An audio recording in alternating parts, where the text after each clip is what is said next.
All right, welcome back. Let's talk national security now. And, it appears a timeless conversation in the light of continuing attacks in many parts of Nigeria, be it the northeast, the north central, and sometimes even further down the south. And in recent times, the Senate, during plenary, that's 2 days ago, called for the urgent release of about 416 abductees in different parts of the country, Kwara, Kogi, and Borno State. And there were so many recommendations that came through from that resolution. And so let's look expansively at this topic now. And joining us now is security consultant Dr. Yahuza Getso, who joins us virtually for this conversation. Dr. Getso, good morning and welcome to the Morning Brief. Good morning, Joyce. Thank you for having me. Now, I'd like you to, first of all, speak to numbers and help us understand the scale of what we're dealing with as far as non-state actors is concerned. I wonder if it is as troubling for you as it looks. And I'll speak, first of all, I'll draw from the recent graduation of over 740 ex-terrorists who have been rehabilitated under the Deradicalize program, and the recent trial and conviction of about 388 convicts in a trial of more than 500 terrorists by the federal government. That's just from about 2 weeks ago. And then we've also seen the neutralizing of terrorists like in Malam Faturi in Borno State weeks ago. About 80 terrorists were neutralized, 24 were neutralized 2 days ago in Borno. So how worrying is it for you that about the population of non-state actors that Nigeria is dealing with? What is the scale from where you stand, your assessment? Well, as far as I'm concerned, I think either somebody is deceiving somebody somewhere else, or rather, we are just discussing what we don't really have or what we cannot depend.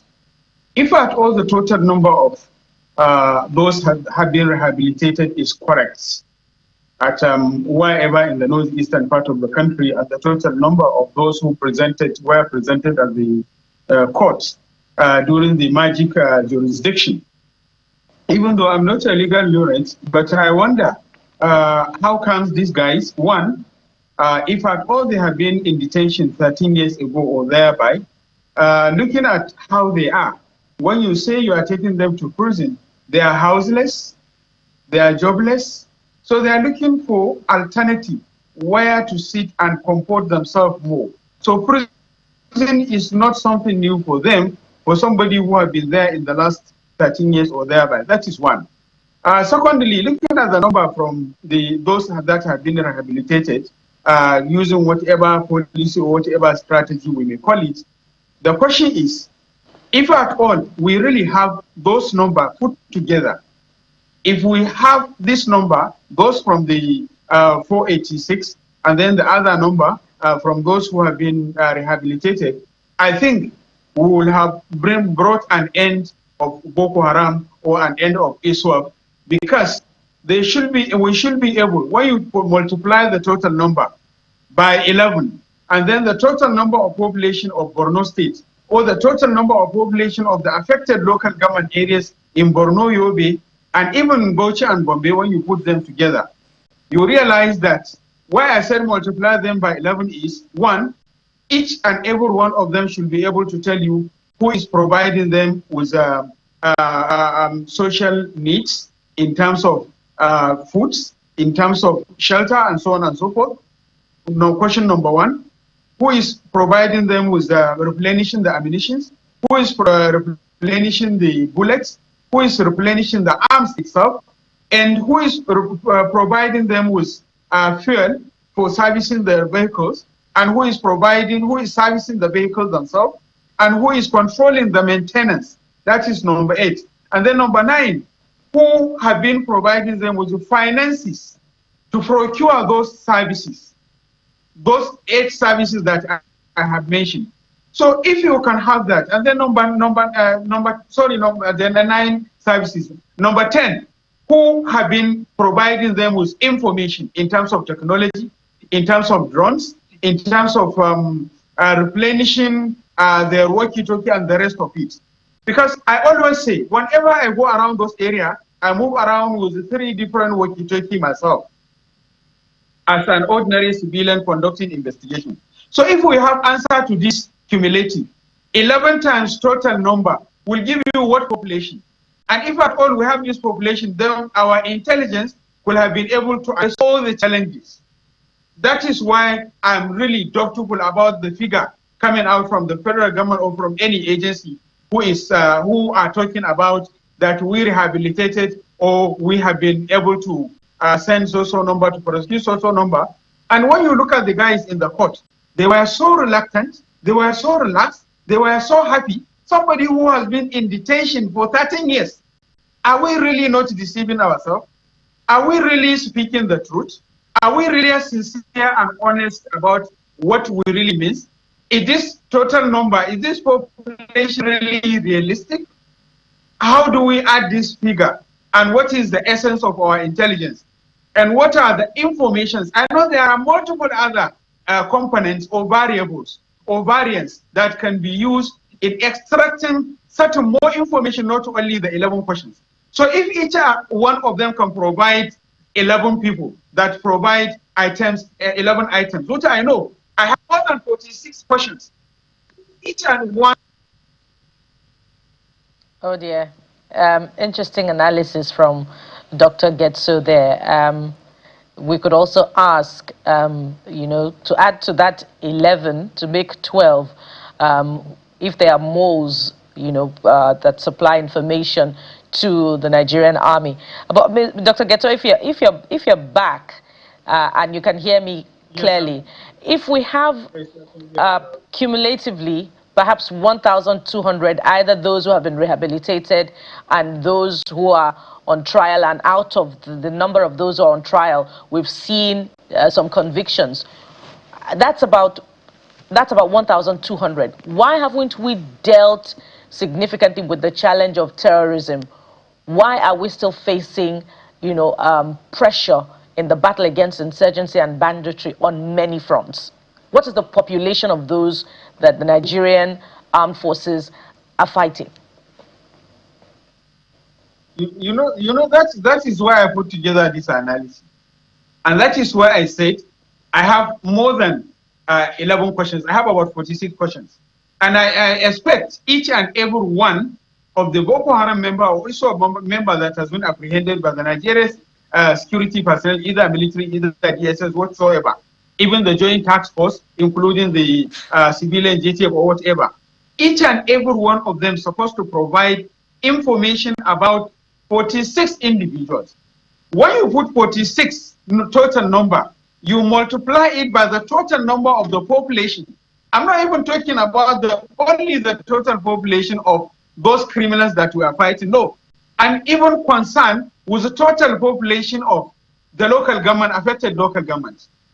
Kwanduga, Bama, Bichika, Maiha, Madagali, Kukawa, and the rest of all the local governments, including that of Gubio, including that of Jakusko, Pataskum, the rest of within Borno, Yobe, and including even Gombe and Bauchi, if there are. Put together, what is the total population you will have? And then who have we really been fighting for all this period of time that we have been spending almost trillions of money that are unaccounted for, and losing senior military officers, men and officers in the military, in the DSS, in the police put together. Having this population, does that mean that our intelligence capacity, our intelligence quality, our intelligence financing, our intelligence gathering, and the informations we have been gathering over time have not really been speaking with this population that we are displaying, or with this population that we are presenting before the public?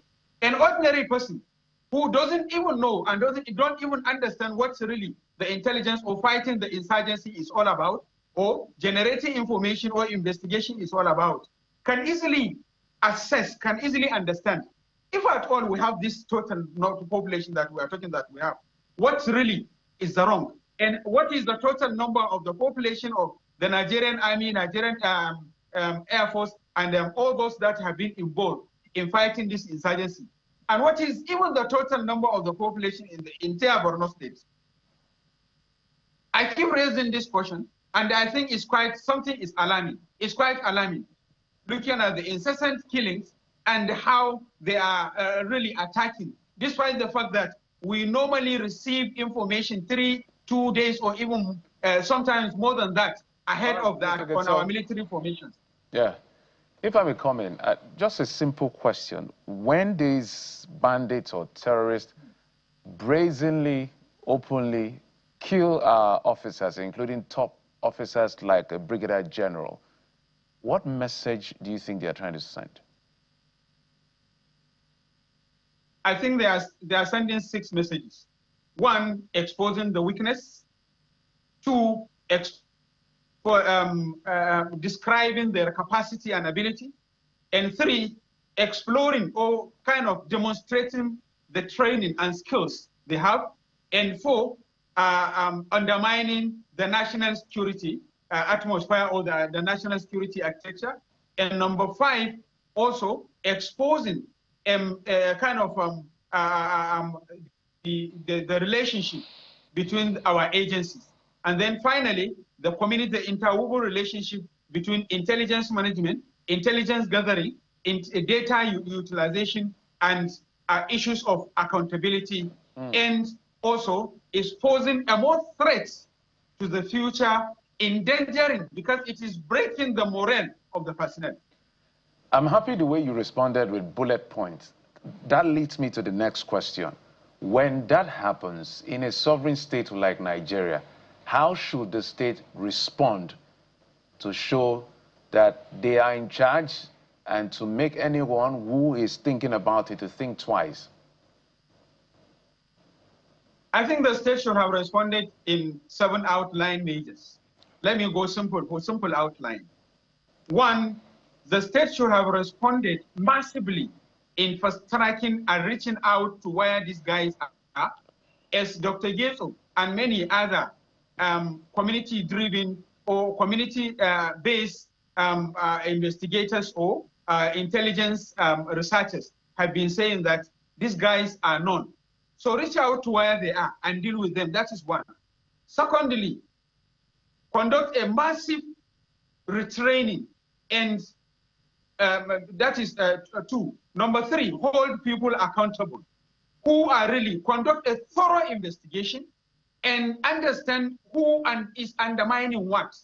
Number 4, the governor of Borno State, Professor Baba Umar Zulum, made mention when he commiserated with the army at one formation or the other, whether at the defense headquarters or wherever, I can't really remember, but it's available on the YouTube. Anybody can go through and see, where he was asking the local government chairman, we have the intelligence that these guys were going to attack this formation, where Brigadier O.O. Bremer was killed 3 days before the time. Then who is responsible for that intelligence and why it hasn't been used? That person should be brought to book and dealt with accordingly. Number 5, provide emergency human and surveillance equipment. When I say human, I know those in the intelligence knew what I'm talking about. They know how to provide human intelligence to utilize and get the actual data and a quick data that could easily be utilized in responding in the immediate operation. Number 6,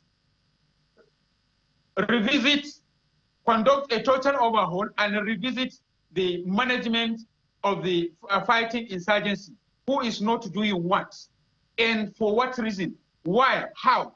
And deal with whosoever decisively and accordingly.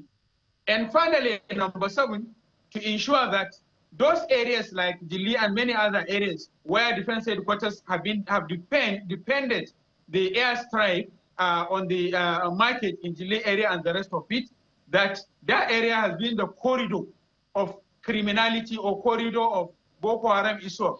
If at all you know the corridor, what have you been doing that you cannot block that corridor? I know, yes, Gubbio, Bani Sheikh, and many other local governments are serving as an intruder in terms of influx of arms and ammunition, as well as sophisticated All right.